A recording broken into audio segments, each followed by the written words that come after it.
Okay, here's just a quick reminder of where you can find these sermons online. The whole text of the book is actually available for free at that website. And we're looking at the second sermon on the Sermon on the Mount, sermon number 17 in Wesley's 44 sermons. And we're looking at three Beatitudes in particular. Blessed are the meek, for they shall inherit the earth. Blessed are they which do hunger and thirst after righteousness, for they shall be filled. Blessed are the merciful, for they shall obtain mercy. So in this sermon, Wesley's going to look at three blessed states, which are the meek, those who hunger and thirst after righteousness, and the merciful. In his original sermon, it was a solid 3-point sermon in which his first point was, who are the meek who shall inherit the earth? The second point is that the hunger and thirst for righteousness are the strongest of our spiritual appetites. And finally, that the merciful are they who love their neighbors as themselves. So the first question is, who exactly are the meek? And the author here simplifies it to not those who hide themselves because of timidity or inhibition. It doesn't include being unconcerned. Wesley's a little stronger. He says it's not those who grieve at nothing because they know nothing. It's not those who either just because of their personality type or because they've deliberately studied to make themselves that way are like sticks and stones, resenting nothing because they feel nothing. Somebody might take a stoic outlook. Meekness is not apathy, and his main point is that it does not destroy our passions, but it rather brings them into proper regulation. So none of our affections or our emotions, as we would call them, they're not removed by grace, but they're brought and kept under control. And there are three ways that we can look at meekness. The first is meekness with respect to God. And this is often called resignation. And here's the quote at the bottom of this page. They continually say, it is the Lord, let him do what seemeth him good, from 1 Samuel 3:18. That's actually from Eli after Samuel gives him the bad news about his sons and what God has in store for him. But it's an acquiescence to God's will.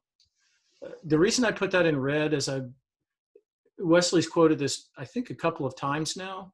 The problem is with Eli is he was specifically told that this was going to happen because he failed to properly discipline his sons.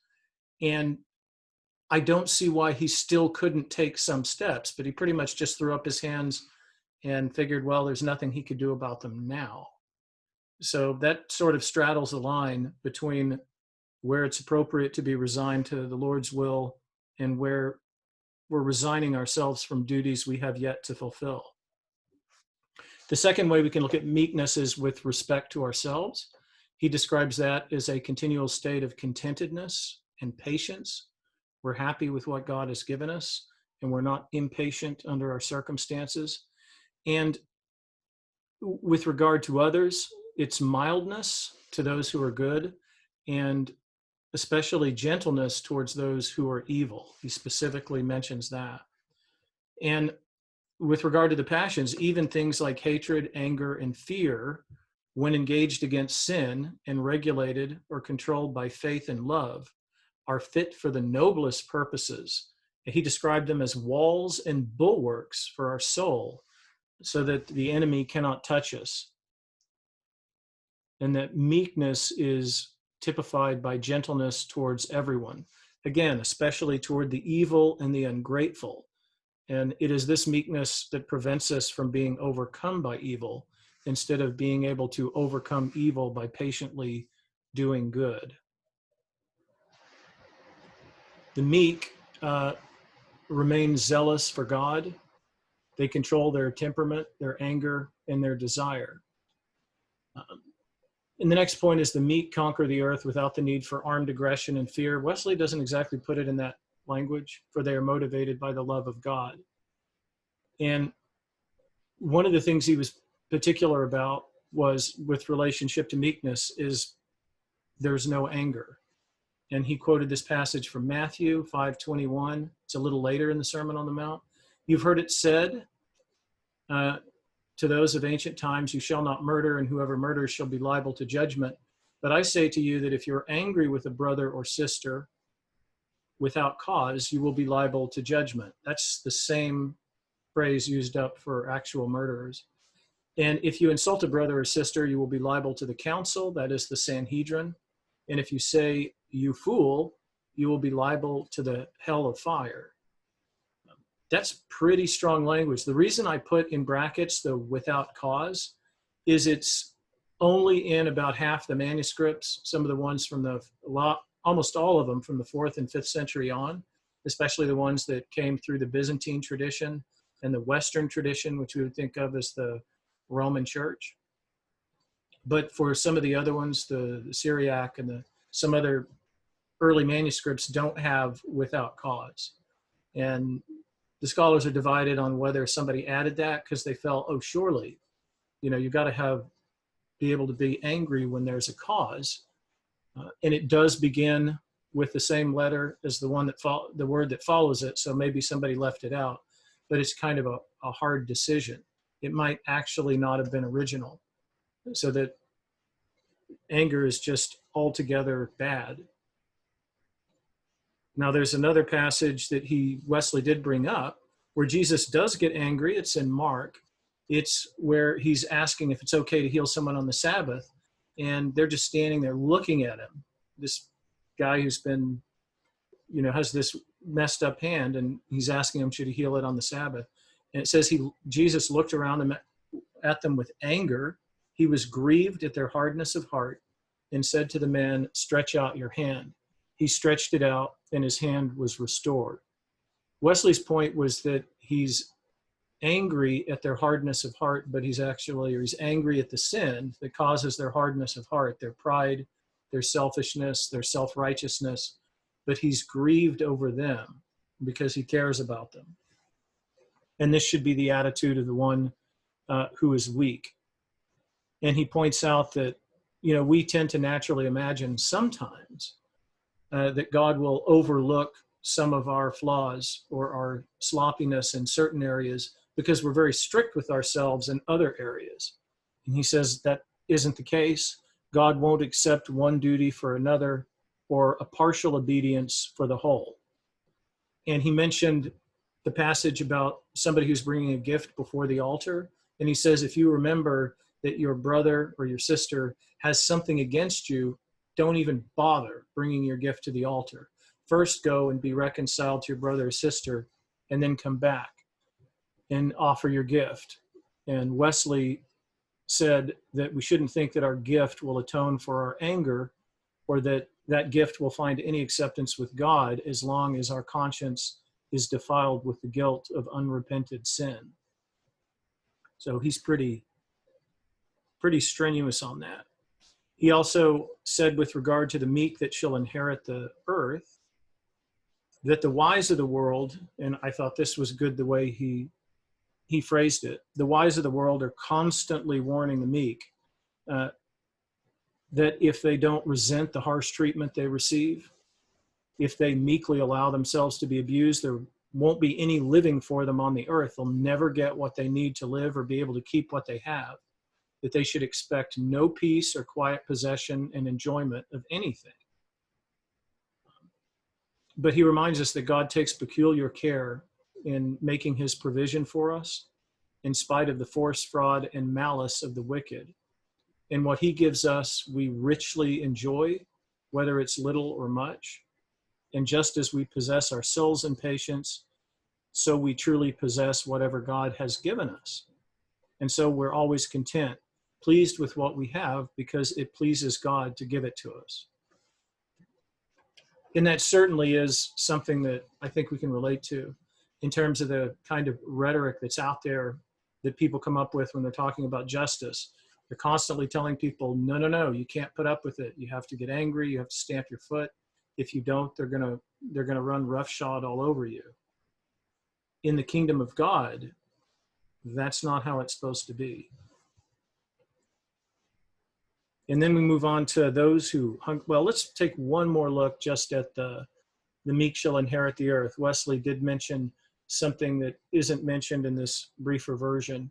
It's a passage from Revelation where it's describing the moment where this angel comes down from heaven holding the key to the bottomless pit, seizes the dragon, the ancient serpent, who is the devil and Satan, binds him for 1,000 years. Then it says, I saw thrones, and those seated on them were given authority to judge. I also saw the souls of those who had been beheaded for their testimony to Jesus and for the word of God, the meek who suffered. They had not worshipped the beast or its image, and had not received its mark on their foreheads or their hands. They came to life and reigned with Christ 1,000 years. This is the passage that Wesley alluded to. But it's not just at the end that we inherit the earth, because only those who are truly content and receive all that they have from the hand of God truly possess what they have. The others who try to clutch and hang on to it will never be able to do so.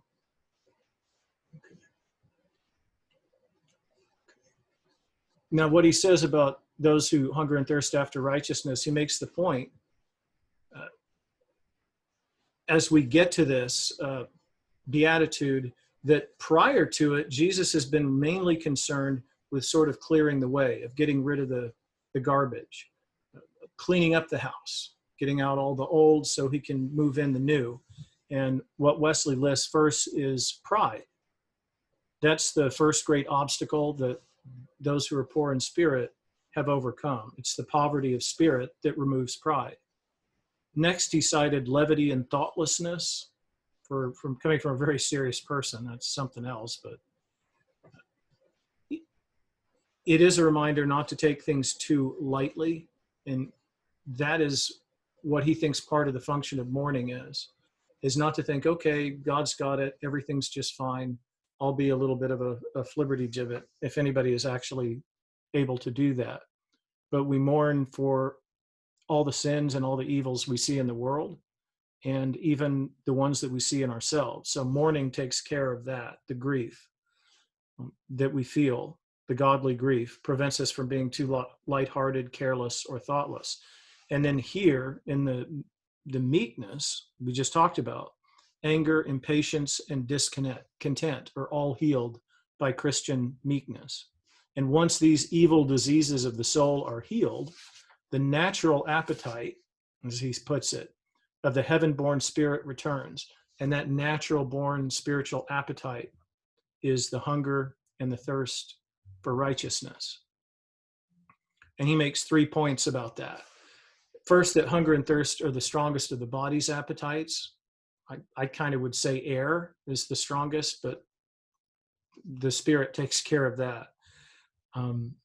And this hunger and thirst for righteousness is the strongest of the spirit's appetites.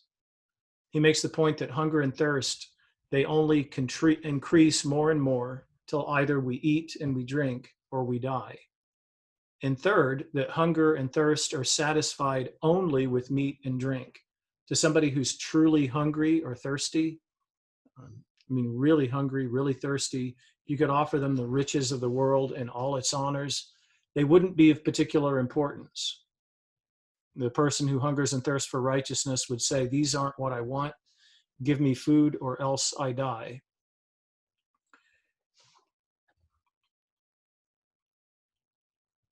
I thought that was interesting too, because it made me think of a couple of passages that are in Hebrews. When I think about the idea of food, literal food, and then the hunger and thirst for righteousness, it made me think of Hebrews 12:16.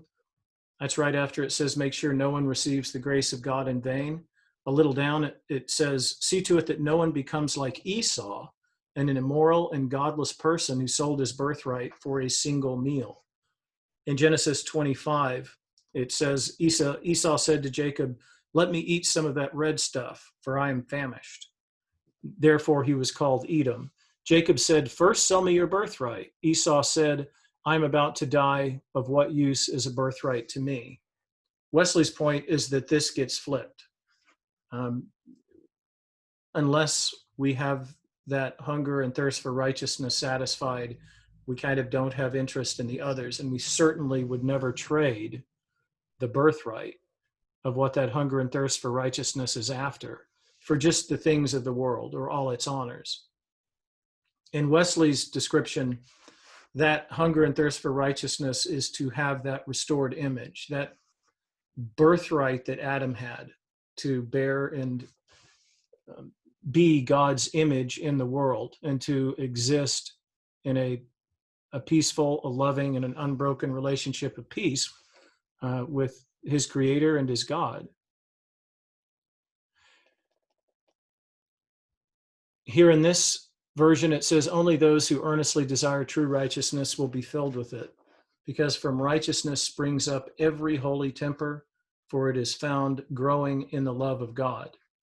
And then here I've highlighted another sentence a little further down, where it says, some think that righteousness is living a moral life, being religious, and being charitable to one's neighbor. But the righteousness the saved long for goes far beyond this, making the point that those who hunger and thirst after righteousness will be filled with the very thing they long for, even with righteousness and true holiness. Wesley has a little bit more to say on that score. He talks about the religion of the world that will not satisfy those who truly hunger and thirst for righteousness. And oddly, what he describes there is what we call in the Methodist Church the three general rules that everybody is supposed to adhere to.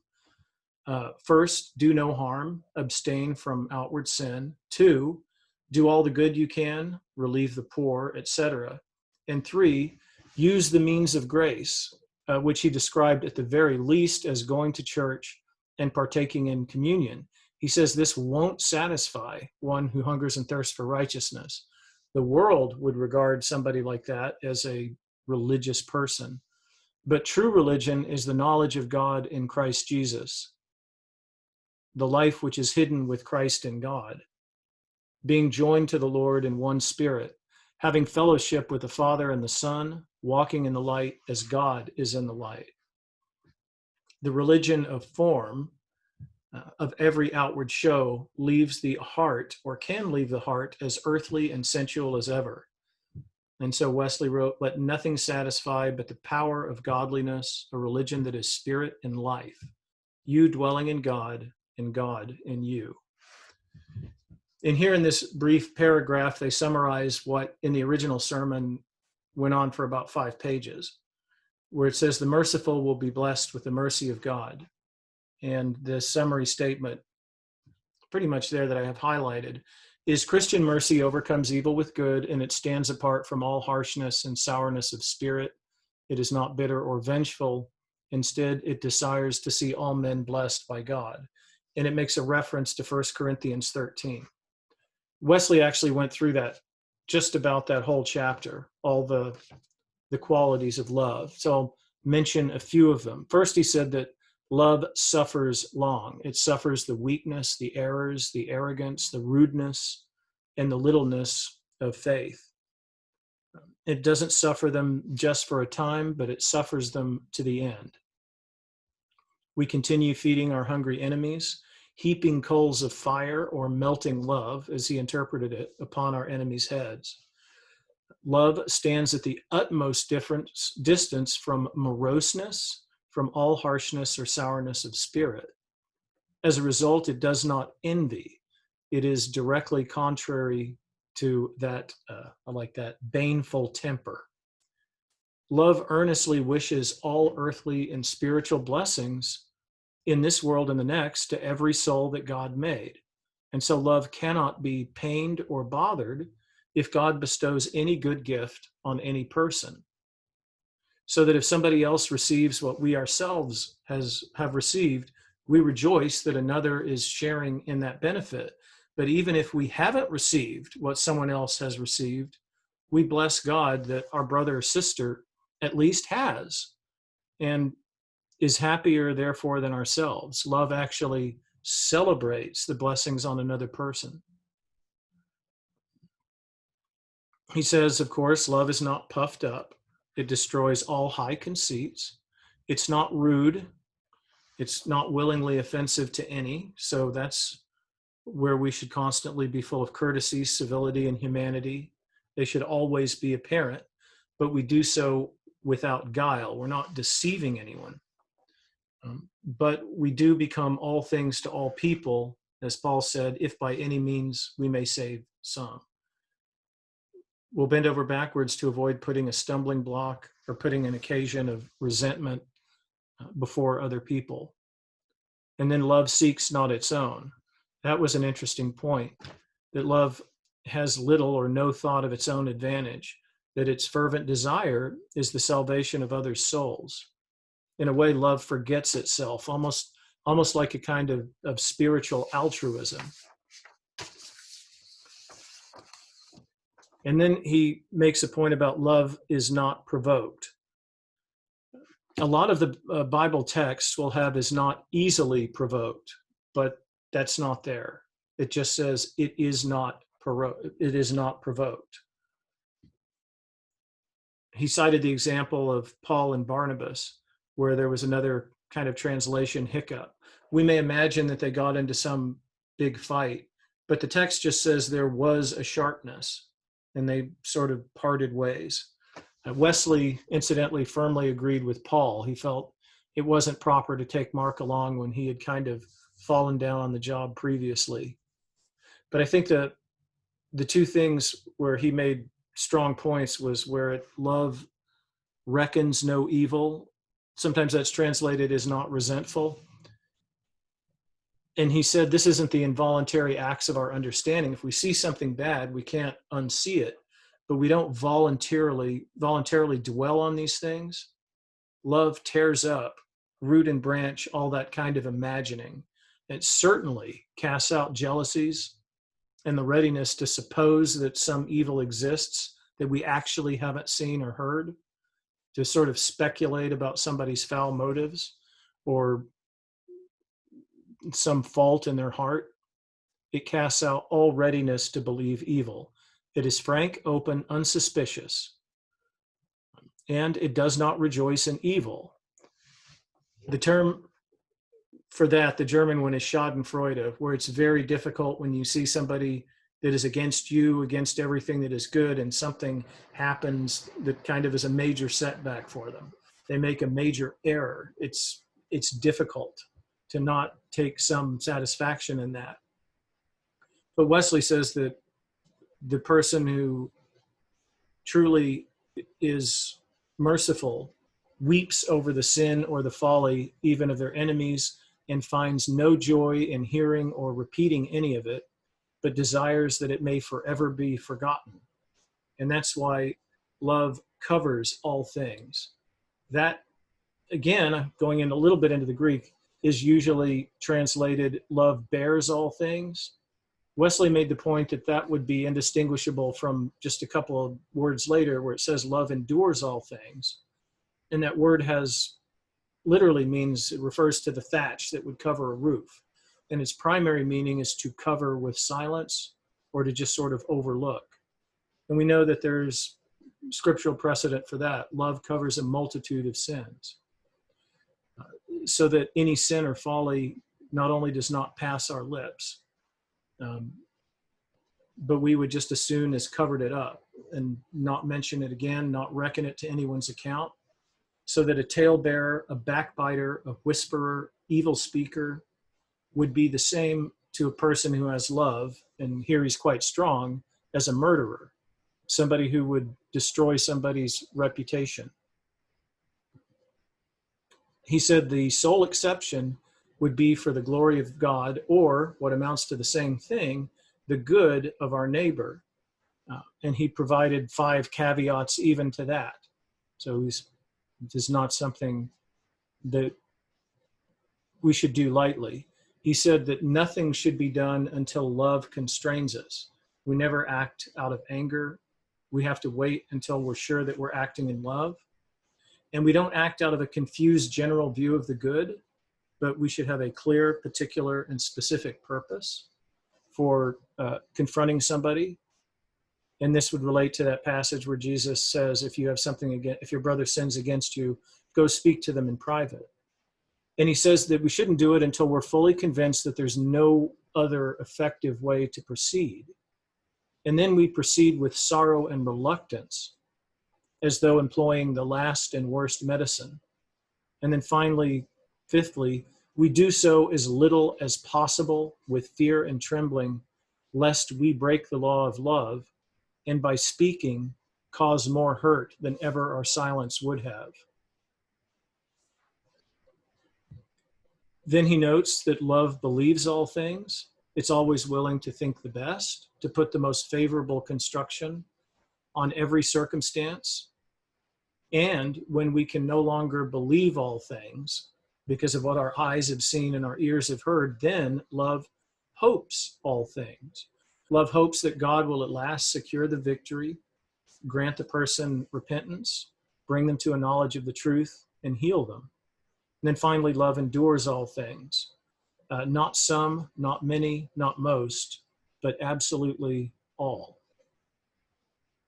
And he says we can't, it's not just that we only can, but we will be able to suffer all things through Christ who strengthens us. And the merciful obtain mercy not only by God's blessing on all our ways, but by repaying the love we have for others 1,000-fold. What Paul called an exceeding and eternal weight of glory, to which the sufferings of this present time are not worthy to be compared. And this will happen in the kingdom prepared from the beginning of the world. In the conclusion, here we see this author has summarized: the world will never be won to Christ through religion or military strength. I don't know that Wesley would have put it that way, but he wrote that each individual believer must lay down his life for Christ's sake and continually overflow with his love, or else we will never be effective witnesses. And the two verses there are Romans 12:1 and 1 John 3:16. I appeal to you, therefore, brothers and sisters, by the mercies of God, there's the word, to present your bodies as a living sacrifice, holy and acceptable to God, which is your spiritual worship. In 1 John 3:16, we know love by this, that he laid down his life for us, and we ought to lay down our lives for one another. That one sentence where it says that you're not going to convert people through religion or armies or violence, what happened in the original sermon is Wesley went off into a long, well, let me read a little bit of it. He's talking about the Christians. He says, these Christians nations that are all on fire with intestine internal broils, party against party, faction against faction. These Christian cities where deceit and fraud, oppression and wrong, yes, robbery and murder, go not out of their streets. These Christian families, torn asunder with envy, jealousy, anger, domestic troubles, without number, without end. What is most dreadful, most to be lamented of all, these Christian churches that bear the name of Christ, the Prince of Peace, and wage continual war with each other, how they anathematize each other, devote each other to the nethermost hell. What wrath, what contention, what malice, what bitterness is everywhere found among them.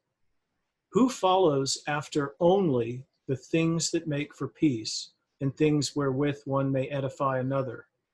O God, how long shall thy promise fail?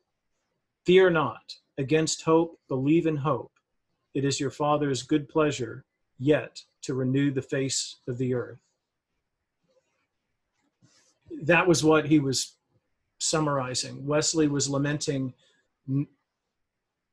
not the fact that you wouldn't bring people to faith through religion, but just that in so many ways, so many Christian institutions fall far short of this standard of mercy that he sees in 1 Corinthians 13. And that's what we're to hunger and thirst for until, as he says in one sermon, I think it might be The Way of Salvation, he says, until the love of God reigns in our heart without rival. And then we will have that full control. All our passions will be regulated by faith and love. And our witness will be all the more effective. And we will be able, hopefully, to bring many people out of that state of jealousy, of envy, of resentment, to let them understand that meekness in the world is not weakness. It is, in fact, the strength of God, because that's exactly what Jesus showed. before, during, and even after the cross. Going to go ahead and stop sharing. And now I will stop the recording.